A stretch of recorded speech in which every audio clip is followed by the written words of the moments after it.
Merci à tous les trois d'avoir répondu positivement à notre invitation pour parler un peu des prérequis pour se lancer à l'international.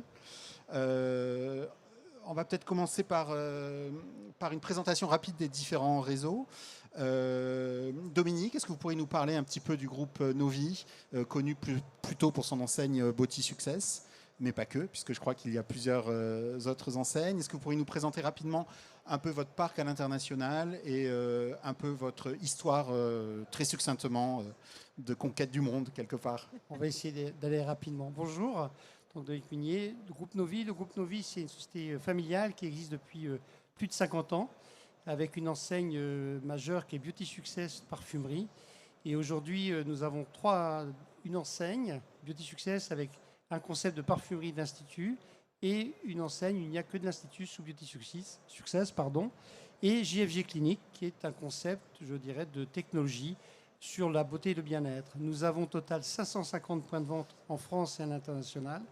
Et l'international aujourd'hui représente 10% du parc, c'est-à-dire une cinquantaine de magasins implantés sur 16 territoires. Quand on parle de territoire, on parle bien sûr de l'international, y compris des dom-toms pour nous, puisque l'international, les dom-toms font partie de l'international. On ne peut pas gérer la France comme on peut gérer la Guadeloupe et la Réunion. Voilà. Avec des implantations un peu exotiques, enfin un peu atypiques, disons. C'est vrai que dans un marché, on est sur le numéro 4 du marché. Devant nous, il y a des grands noms de la parfumerie. Je ne vais pas les citer pour ne pas faire trop de publicité pour eux. Mais nous sommes présents à Madagascar. C'est un projet Madagascar, donc c'est pour ça. Ça sera pour la suite. Non, nous sommes présents à Mayotte. Nous sommes présents, je dirais, en Mauritanie, au Maroc, à Djibouti, au Sénégal, en Mongolie. Nous sommes très atypiques parce que compte tenu de nous allons sur des marchés, nous allons défricher les activités de parfumerie. Et c'est pas simple. Le plus simple aurait été d'aller en Belgique, au Luxembourg, c'est très proche, mais le marché est déjà tellement encombré qu'on a préféré aller là. Et c'est très sympa. Voilà. Très bien, merci beaucoup pour cette présentation. Et vous, Nicolas, chez Adopt, est-ce que vous pourriez nous présenter un petit peu votre réseau et un peu votre aventure internationale? Alors nous, chez Adopt Parfum, on a aujourd'hui en France plus de 410 magasins. Alors on est un petit peu moins vieux que Novi. On a commencé il y a une dizaine d'années et effectivement ces dernières années on a fait beaucoup d'ouvertures en France, plus de 70 l'année dernière, plus d'une cinquantaine il y a 2 ans et encore cette année plus d'une cinquantaine. On est un peu plus, on a une page internationale qui est un peu plus récente. On a commencé, donc nous on est présent dans 6 pays à l'international avec l'Espagne, l'Italie, la Belgique, des pays un peu plus proches. Le Maroc et le Canada. Tout ça, ça regroupe 70 magasins. Donc une page internationale un peu plus récente sur un marché.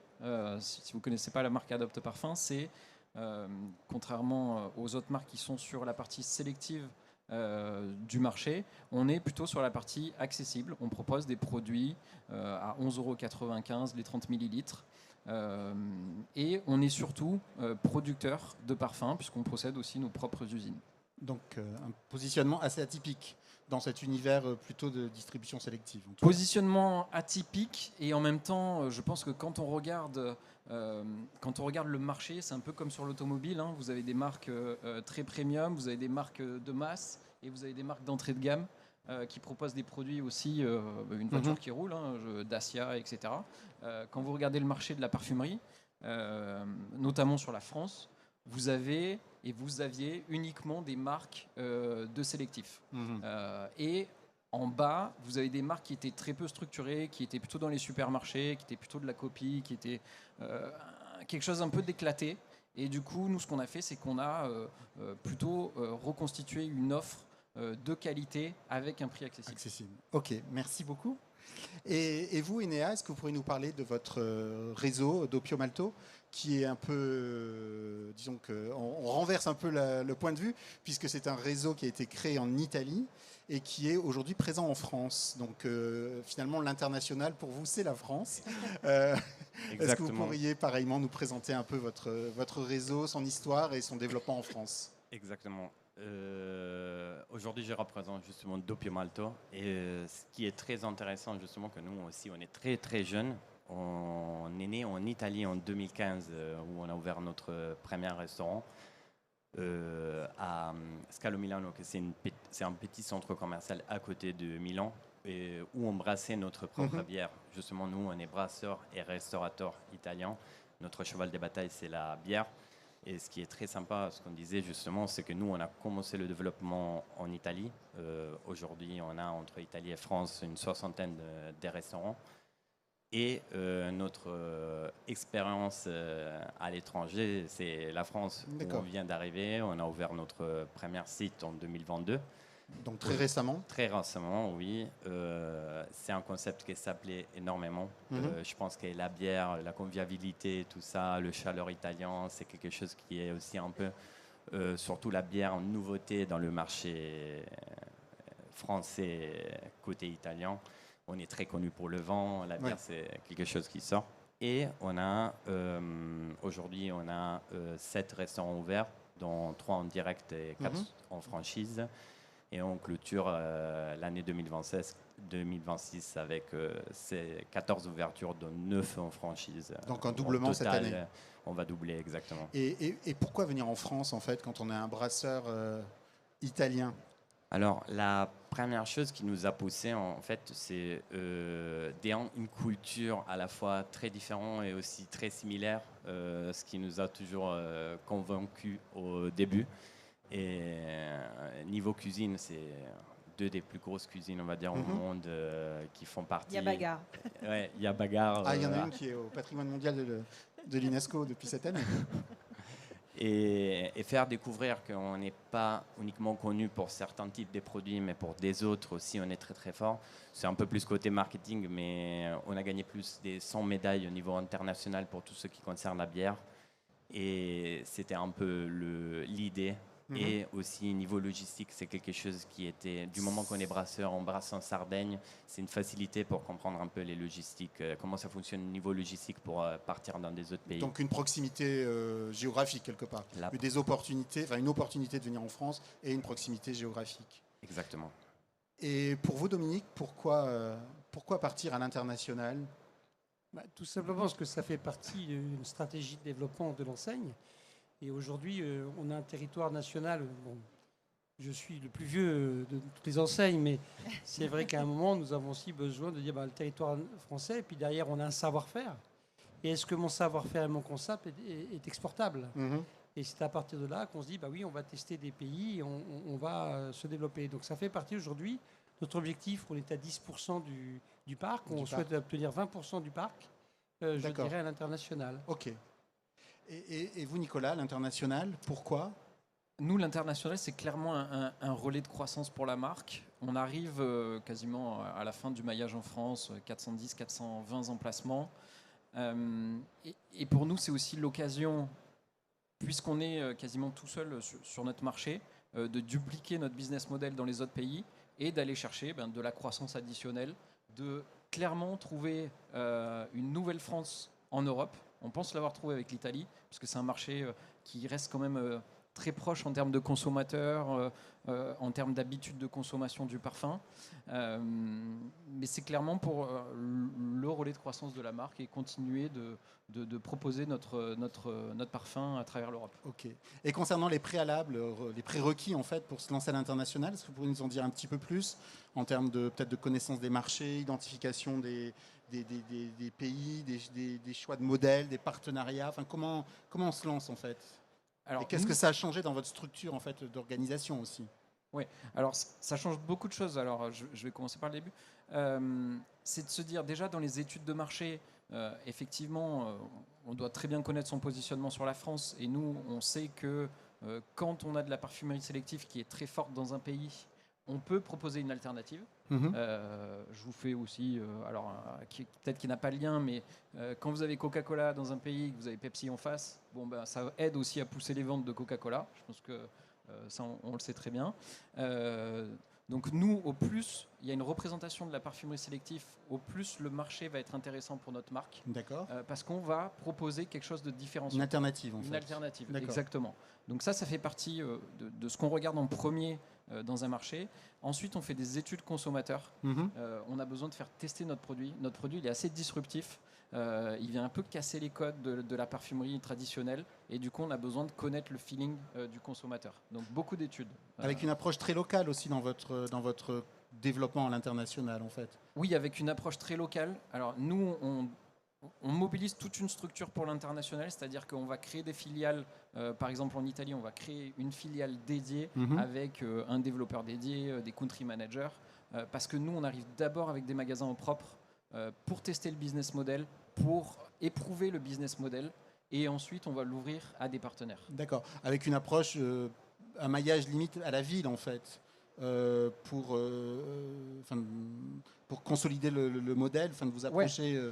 Si on prend l'exemple de l'Italie, par exemple, nous, on arrive en Italie du Nord, et notre objectif, c'est d'inonder l'Italie du Nord. Donc, du coup, c'est 35 ouvertures cette année, 40 l'année prochaine. Et une fois que j'ai fait ça, je mettrai des partenaires dans le reste du pays. Ok. C'est aussi une stratégie, l'international, c'est une stratégie de marque, de positionnement sur le marché, une stratégie autour du consommateur, de communication, de marketing, et aussi une stratégie d'expansion qui est très importante parce qu'elle est liée. Nous, on arrive massivement dans des villes pour aussi pouvoir communiquer massivement et avoir une communication de proximité. Au plus près, avec de l'influence, avec... Ouais. Ok. Et pour vous, Dominique, quels sont un peu les prérequis pour ce développement à l'international? Nous, on a fait le choix de se développer qu'en master franchise. D'accord, c'est ça, c'est original. vraiment une stratégie. On ne veut pas y aller en propre parce que par rapport, je dirais, à nos amis de Adopt, nous travaillons avec les marques du sélectif. Et donc la problématique, c'est que dans chacun des pays, il y a des distributeurs où la marque en direct, on n'a pas la maîtrise totale, je dirais, de la distribution. Donc notre choix était plutôt de dire on y va en master franchise. Donc là, c'est... Alors on rallonge les délais. La différence entre, je dirais, le succursalisme et une filiale étrangère et le master, c'est que là, d'abord, il faut trouver le bon master, qui a le bon profil, qui a la capacité financière de développer le pays, et c'est là où il ne faut pas se tromper. Alors que si vous y allez en magasin intégré, oui, vous allez beaucoup plus vite. Ça peut être plus rapide. Mais il y a besoin de beaucoup plus de cash, si je puis dire. Là, on parle de quoi? C'est 2 ans à peu près pour ouvrir un marché? Entre 18 et 24 mois. Parce que d'abord, la première chose, bien sûr, c'est de trouver le partenaire. Derrière, pareil, on a la même, par contre, démarche. C'est-à-dire qu'on a besoin d'études, de connaître le pays. Qu'est-ce qui fait que le concept va être différenciant? Parce que si c'est pour arriver pour faire la même chose, où est-ce qu'on va être différenciant dans le pays? Donc, déjà, nous, sur la parfumerie sélective, parfum Chanel, c'est le même que vous soyez à Tokyo, à Paris ou à, je dirais, à Rio. À Rio, voilà, tout simplement. Et donc, on va travailler. Après, qu'est-ce qu'il va faire? C'est notre concept. Bien sûr, on a nos propres produits, la gamme Beauty Success. Et aussi, on a cette activité d'Institut de beauté qu'on va lier, parce que la beauté bien-être est très liée. Donc, c'est là où on va regarder pour s'implanter. Donc, la première chose, le partenaire. Et là, il ne faut pas se tromper. Ouais. Et là, il y a besoin de s'appuyer. On peut s'appuyer aussi sur des services. Vous avez des chambres de commerce françaises à l'international qui peuvent vous aider. On va utiliser tous les outils pour bien dire déjà le partenaire. Derrière, et après, une fois qu'on a le partenaire, c'est de faire la bonne étude pays. Et c'est pas nous qu'on va vérifier, mais c'est au partenaire de le faire. C'est le partenaire qui du coup, connaît mieux le marché et qui va potentiellement déployer le concept. Qui sera et c'est là, et après, on va lui demander... Derrière, on va faire un plan de développement. Et c'est là la difficulté. C'est que nous, on va faire un plan de développement sur 10 ans. Ah oui. Oui, parce que comme c'est lui, on va l'accompagner dans les périodes de test, où les 1, 2, 3 premiers points de vente, c'est obligatoirement fait par lui.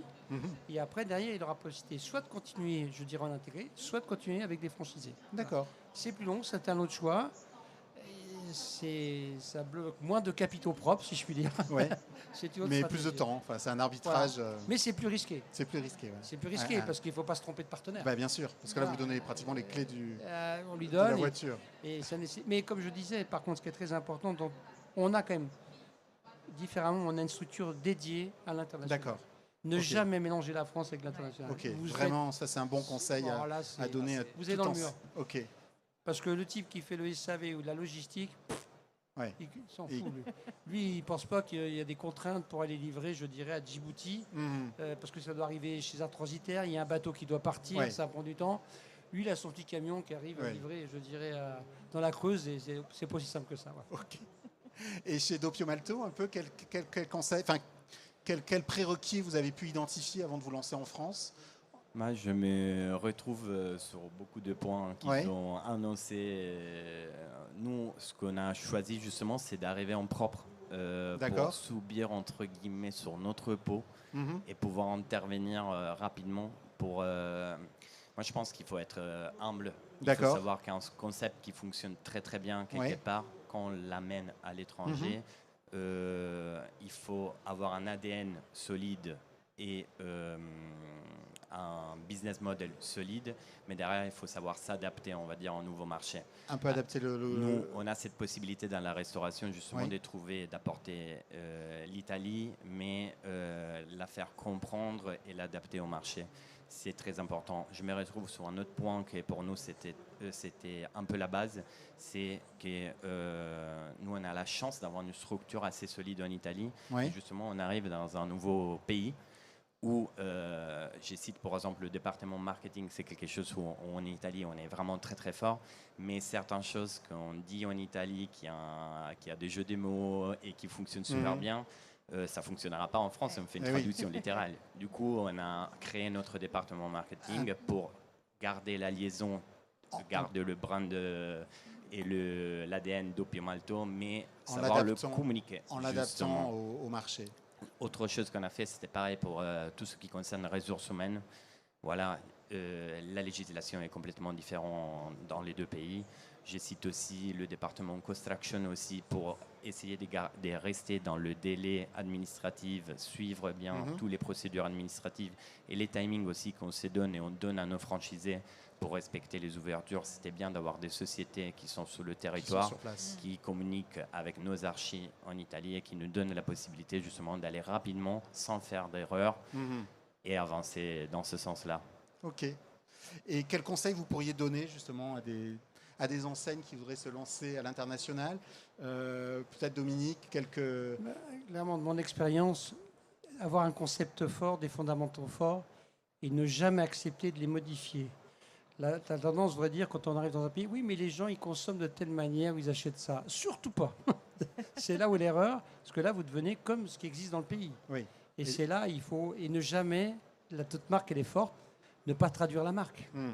Ça D'accord. aussi, je dirais, la marque, s'il y a une marque forte, si vous appelez Beauty Success, alors nous, c'est plus international, c'est facile, Ouais. mais pour avoir vécu dans d'autres enseignes, on n'a jamais voulu changer le nom ou adapter le nom.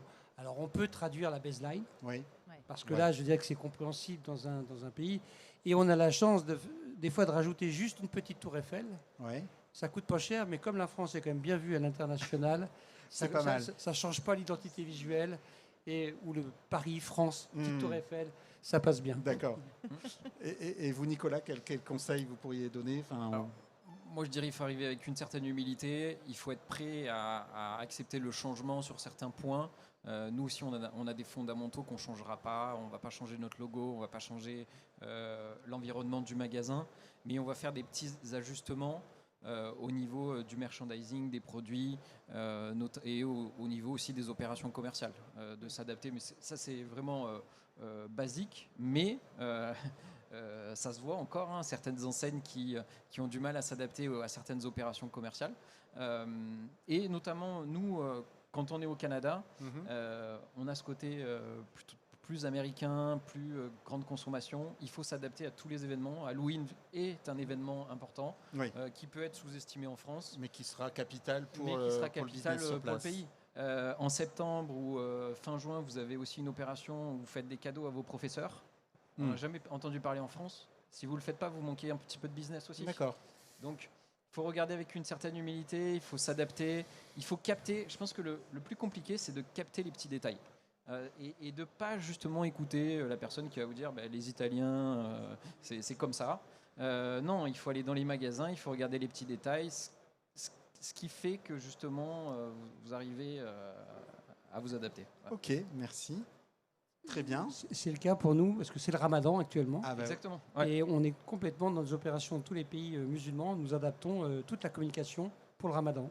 ok, Ouais, c'est intéressant. très bien. Et pour Enea, du coup. Enea, du Effectivement, coup, des petits est-ce conseils que des de petits ce retour. conseils ou des petites erreurs à ne pas commettre?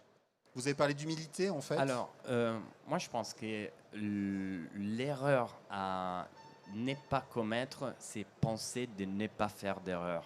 Je ne sais pas si D'accord. vous voyez un Oui, peu. c'est clair. ce que je veux dire. Exactement. Ouais. En fait, je pense que la différence, ça se joue sur la capacité dans laquelle on est rapide d'intervenir sur l'erreur. D'accord. Parce que les erreurs, on en fait tout le temps. Et c'est ce qui nous permet aussi d'avancer. Mhm. Du coup, il faut faire des erreurs, il faut être rapide et humble, comme on disait tout à l'heure, pour savoir intervenir et dire « Ah non, mais ça, il faut qu'on change tout de suite et corriger en gardant son propre ADN, naturellement. » Parce que nous aussi, on a changé en bas. Il y avait écrit « Birra, Cucina et Felicita ». On avait du mal. On est passé sur brasserie italienne. Ouais. Mais bon, le logo, ça ne bougera pas. Ouais. La bière, ça ne changera pas. On ajoutera, mais... Du coup, c'est plutôt ça, c'est être prêt sur le côté problem solving, on va dire, pour tous ceux qui concernent les erreurs. Très bien. Merci. Une Peut-être petite un- dernière question quand même sur Allez. les projets. Voilà, c'est moi qui vais la poser pour reprendre la main. Vous avez quelques minutes pour répondre. Vos projets à venir, effectivement, c'est quoi? Voilà, la feuille de route. Enea, votre feuille de route, vous allez rester chez nous, bien sûr, mais voilà, vous développez, mais à quel rythme? Alors, nous, on reste en France. Bah est oui, très on espère bien pouvoir on est tester bientôt content. le concept. Non, on veut consolider le marché en France, ce qui est notre point principal aujourd'hui. Justement, on a 14 restaurants qui vont être ouverts finalement d'ici la fin de l'année, dont 9 en franchise. La franchise en France, je ne vous cache pas que c'est quelque chose qui fonctionne énormément bien, beaucoup plus que par rapport en Italie. Ouais, intéressant. C'est quelque chose que nous, on a ressenti ici. Et on vise à d'avoir entre les 12 et les 14 ouvertures après par an. Et on essaie de développer naturellement en franchise, je dirais 75% en franchise et 25% en succursale. Vous gardez ce rythme en fait, enfin, en tout cas les deux modèles pour le moment. Pour démarrer en 2027, après on visera un peu plus haut, mais aujourd'hui oui, notre idée c'est ça, la plupart en franchise. Ok. Dominique, même question. Nouveau pays. Oui, nouveau pays. On a un projet d'ouvrir d'une vingtaine de points de vente en France et en moyenne d'ouvrir 2 territoires par an. Alors, des territoires atypiques. Hein. Là, on est sur l'Ouzbékistan, donc je ne vous dis pas, c'est pas simple. Surtout qu'il faut éviter une certaine région actuellement. Ouais. Mais ça fait partie de notre choix d'aller sur des territoires à défricher. Et voilà, c'est 2 pays par an et ça va se faire. C'est des projets qu'on a travaillé depuis maintenant plus d'1 an qui vont aboutir cette année. Voilà. Dont Madagascar. J'ai rien dit, c'est vous qui l'avez dit. Nicolas, même question. Nous, on est focus sur l'Europe et on est aussi focus sur le fait de ne pas trop se disperser. Donc, priorité à l'Italie, la Belgique. On n'en a pas parlé, ça peut être un territoire qui paraît assez simple, mais c'est un pays à part entière. Il ne faut pas l'oublier. Dans l'humilité, ça en fait partie. Nos amis belges ne sont pas français et on n'a pas le même niveau de notoriété en Belgique qu'en France. Ouais. Très bien. Très bien. Bah, écoutez, plein de beaux projets. En tout cas, merci d'avoir beaucoup. partagé vos retours d'expérience. Merci François. Merci beaucoup. Merci à tous et très bonne continuation. Merci.